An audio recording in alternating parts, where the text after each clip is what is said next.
SBA Publications.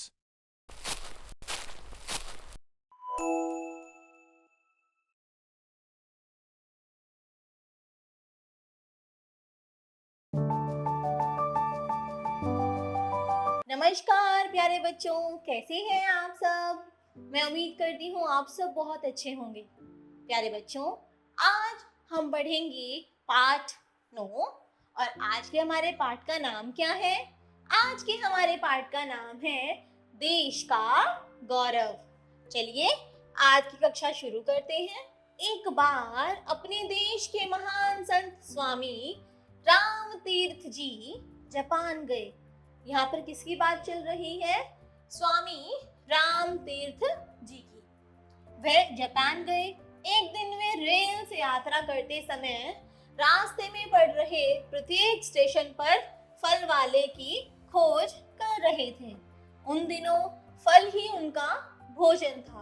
उन दिनों स्वामी राम तीर्थ जी फल को ही ग्रहण करते थे, लेकिन उस दिन उन्हें कहीं भी फल खाने को ही नहीं मिले। एक नए स्टेशन पर उतरकर वे अपने साथी से बोले, शायद जापान में फलों की कमी है, तभी तो फल नहीं मिल रहे हैं।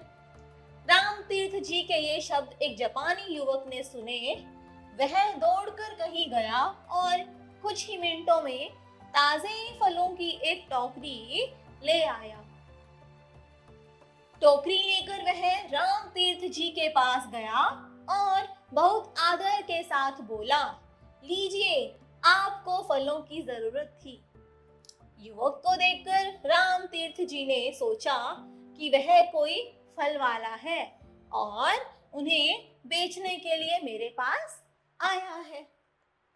उन्होंने उस युवक से उन फलों के दाम पूछे, पर उसने दाम नहीं बताए।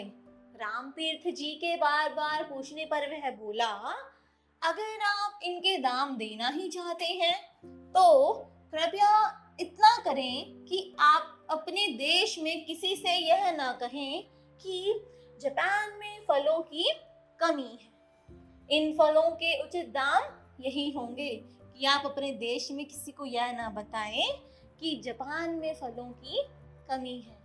स्वामी राम तीर्थ जी से उस जापानी युवक ने कहा।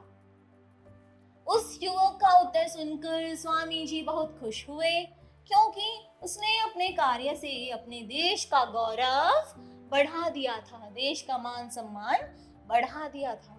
आइए अब एक अन्य घटना के बारे में पढ़ें। किसी देश का युवक जापान में पढ़ने के लिए गया। उसने वहां के एक सरकारी पुस्तकालय की सदस्यता ली। एक दिन वह पुस्तकालय से एक पुस्तक लाया और उसमें से एक दुर्लभ चित्र निकाल लिया। पुस्तक लौटाते समय जब पुस्तकालय के अधिकारी ने पुस्तक की जांच की तो उसमें कमी पाई। अधिकारी को पता चल गया। अधिकारी ने दुर्लभ चित्र युवक के कमरे से बरामद कर लिया। फलतः युवक को जापान से निकाल दिया गया। इस घटना के बाद उस पुस्तकालय के बाहर एक बोर्ड लगा दिया कि उस देश का कोई भी निवासी इस पुस्तकालय में प्रवेश नहीं कर सकता। जो युवक आया था, जिसने उस किताब से चित्र निकाला था, जिस देश का वह युवक था, उस देश के लोगों को अब इस पुस्तकालय में आने की अनुमति नहीं थी। इस प्रकार हमने देखा कि पहली घटना में युवक ने अपने देश का नाम ऊंचा कर दिया और दूसरी घटना में युवक ने अपने देश का नाम मिट्टी में मिला दिया। उन्होंने अपने देश का अपमान कराया। इन दोनों घटनाओं से केवल यह स्पष्ट होता है कि प्रत्येक नागरिक अपने देश के साथ बंधा हुआ है। अपने कार्यों से वह अपने देश का नाम ऊंचा भी कर सकता है और उसे अपमानित भी कर सकता है। बच्चों, हमें कोई भी ऐसा काम नहीं करना चाहिए जिससे अपने देश के मान सम्मान व प्रतिष्ठा को हानि पहुंचे।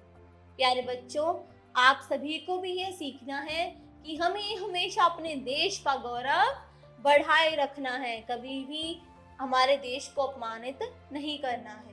कोई ऐसा कार्य कदापि नहीं करना है जिससे हमारे देश पर उंगली उठाई जाए कि यह तो उस देश के बालक हैं, और उस देश के बालक क्या सभी गंदे बालक हैं। तो ऐसा कोई आपके बारे में कहे तो आपको कैसा लगेगा? इसलिए आप सभी को अपने देश के मान सम्मान को बढ़ाने के बारे में ही सोचना चाहिए। आइए पढ़ते हैं शब्दार्थ।